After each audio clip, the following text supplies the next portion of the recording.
Hey, my name is Mr.Drubbel, and in this video I'm going to show you how I build TableCasters.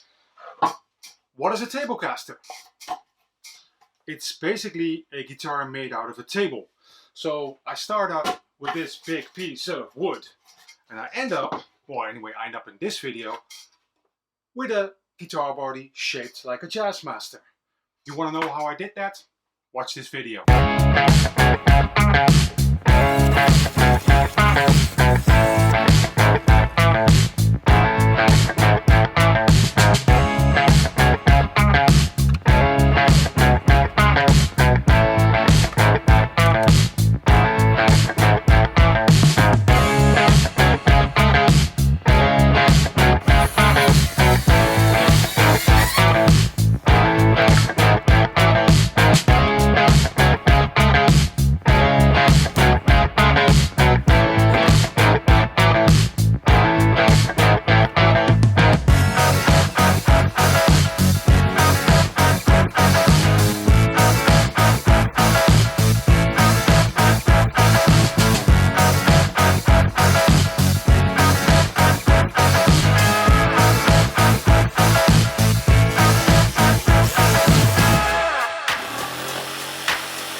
that's it. Part 1 of probably 6 videos. Because we're going to build the necks and then we're going to finish not 1, not 2, no, not 3, but 4 guitars. So in total we're going to make 6 videos. One showing how I built the bodies, which you just saw. The second one shows you how I built the necks. And the third, fourth, fifth and sixth, wait, well you get, we'll show you how I finished the guitars and built the pickguards, set the necks, mounted the bridges and everything, just everything how I built this guitar. Keep watching.